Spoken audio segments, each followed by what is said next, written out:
So now tell us about how you switched gears and went to the iPhone and the famous Kickstarter story. So we're now 5 years into doing my startup. It's the beginning of 2012, and it's 1 year after demo day. We had a dwindling amount of money left in our bank account from the very, very small fundraise that we did, combined with the large amount of inventory that I was sitting on. We had probably like 50, 60K left in the bank, which sounds like a lot, but it's not that much money. No, it doesn't, Eric. No, it doesn't sound like a lot. I mean, it sounded to us like a lot. Like we weren't despondent. Like there was no, because we didn't have any burn. Like I didn't have any employees except for the interns. And, you know, I think we were spending a couple $1,000s on rent. So like that 60K probably would have let us work for a while. Right. And it's really weird because nowadays I think about like what's your, you know, burn out date and, you know, all that stuff. And honestly, like we didn't even think about that. There was no like fear there's no fear in my minds, at least, you know, with retrospect here. And I think about that often, like as of now, as a, you know, gray haired old, you know, entrepreneur, that naivete of being 20, you know, something and not really worrying about the future was super helpful, because if we were worried about the future, we would have objectively been scared shitless. Like we're a hardware company. We have $50,000 in the bank. We have all this inventory. Like we would have started pivoting and thinking about all these other ideas and all this other, but for some reason, like we just stayed the course. We're like, hey, you know, this is more money than we used to have. And so I was like, okay, you know, we've sold a couple thousand units at this point. What if we went and raised money? You know, that's what most YC companies do, is they, you know, get a bit of revenue and get some users, and, you know, they have new products that they want to work on, and they go and they raise a seed round. And so I never really tried to do this after demo day, because I knew at the time that, I guess another important thing is my co-founder quit 2 weeks before demo day. And so... Oh, no. Oh, my I gosh. remember that story. I don't either. Yeah. Why? A variety of reasons. Some well-founded, some less well-founded. And so that I never really went out and raised money after demo day, because I was like, I had just lost my co-founder. We, you know, I didn't feel like I had a really strong story at the time. You're not looking like the hot deal, are you, Eric, at this point? No. And so I was like, well, 1 year later, let's try again. And so I asked, you know, the YC partners, I, you know, looked at all the investors that would invest in companies at demo day. I did the thing where you look up investors that kind of invested in this area, and you said, they kind of invested in hardware. And so I went and talked to 20 or 30 investors and got a couple meetings.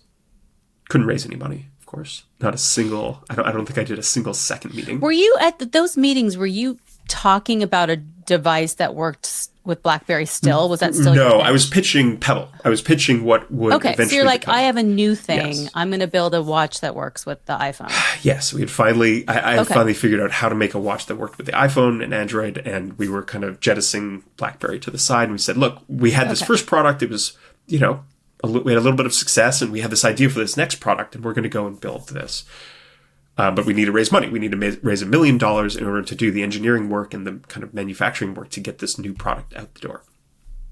Can I interrupt for 1 second, just for our listeners, because this is a long time ago, and smartwatches are such a big thing now. But back then, tell us, like, what did the users love about it? You were your first user. Like, was it just getting alerts? Because I think you said in an interview, like, the first version of the Impulse watch didn't even have the time on it. Like, what were users loving about it? It didn't keep the time. It would receive a message from the phone every minute with the new time. Why is that so funny to me? Because it's so lame for a watch. Get the time in the hardest way possible. Well, here's why we did that. And I think this helps answer Jessica's question. So, when I started working on this, I really wanted something that would tell me if I was getting a call or a text or an email without having to take my phone out of my pocket, right? It started with the bike, but it quickly evolved to the fact that, you know, we were constantly taking our phones out of our pocket and having something on your wrist that would just have a little vibration, buzz, and it would show you. And this was back in 2010. I wasn't getting that many emails. I wasn't getting that many texts. It was like, a couple per day. And I hated having a buzz on my phone. And so I never really had a ringtone. So the Pebble, the watch, would let me feel physically when I was getting a call or a text or an email. And I mean, the first users were BlackBerry users who loved BBM and loved, getting emails. And this would be just early warning that you had a new message that popped up. And so I put Impulse, my first watch, on my wrist in mid 2010. I was probably the first person in the world who wore a smartwatch. And I've been wearing one ever since then for the core reason that I like, getting a little buzz when someone texts me. I don't get every single notification pushed to my wrist. Right. But I love looking down and seeing, a text from my wife or an important message or seeing who's calling without, if your phone's sitting over there. And that was the core premise. It was actually almost pure luck that first use case was such a powerful experience for people. And it wasn't for everyone. Not every single person, wanted a buzz on their wrist, and that makes sense. But the people that did want it, it worked. Like, it delivered that exact experience that they wanted, even though it was this crazy hacked together first version that, had all those problems that I told you about. What are the legitimate reasons why VCs turned you down when you went out shopping the Apple phone watch, the Pebble idea? I mean, I'm sure they gave you BS reasons, but what were the real reasons? Yeah, like, why wouldn't I have invested in myself? No, it's more, you just explained how people who loved it, right? And there was enough of them. Why was that not compelling to why couldn't you raise money, do you think, for the Pebble? I think so. Knowing now, again, that naivete helped me a lot, because once we ended up raising money on Kickstarter and having to go and build all of these watches, there were a lot of very good reasons why it's harder for a young first-time founder to build a new hardware startup. And, we could also do a little bit of postscript on the 5 years of really big consumer electronic hardware startups in the Bay Area. Some of them funded by YC as well, that all kind of blew up after Pebble, went on Kickstarter. And I think that, now having the time to reflect on it, consumer electronics is a very hard category for a startup, kind of traditional Silicon Valley startup, a company that's designed to grow quickly. It's difficult because the timeframes of building hardware are longer than pushing software. As I think I've shown with my history, it's not impossible and it's not super hard, but it's this added friction that makes it harder to run the same kind of standard business process that startups use, in that kind of hardware sense. And I think that there hadn't been many critical successes for consumer hardware. I can't actually think of any at that time. Fitbit was just starting, GoPro was just starting. And so there were no clear stories that people could point to. There's no Reddit. There was no, very clear kind of YC success where people could point at and say, like, here's an example of or Dropbox. Like, here's an example of kind of the prototypical YC startup that did its thing, created its product, got it out there, and then you pour oil on the fire and it just grows. Yeah. So VCs turn you down. Then you come up with the idea for Kickstarter. Tell us about that. So Kickstarter was was at its very early stages. There had been a couple projects. One of the most successful Kickstarters was actually this case that you would put on an iPod Nano that would turn it into a watch.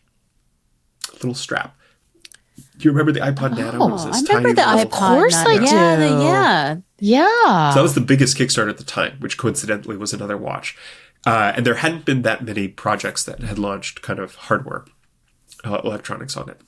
But I saw it. I had funded a couple projects, and in April, after I realized, I guess I had still held out hope that investors would come to their senses and realize that, I was building something interesting.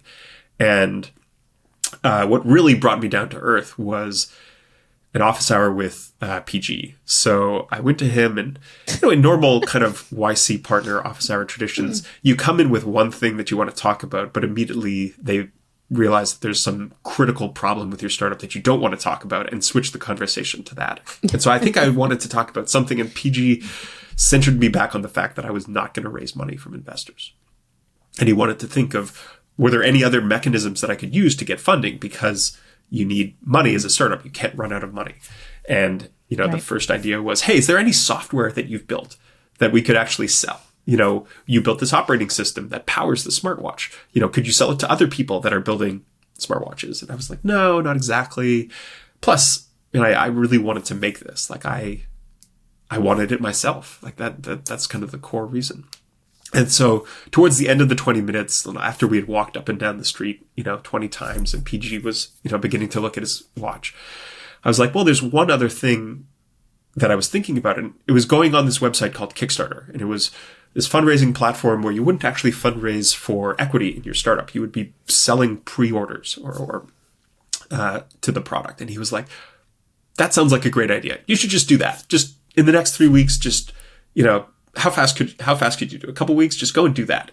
And that was it. That was, we had a mission. 3 weeks from, I think, that office hour, we launched on Kickstarter.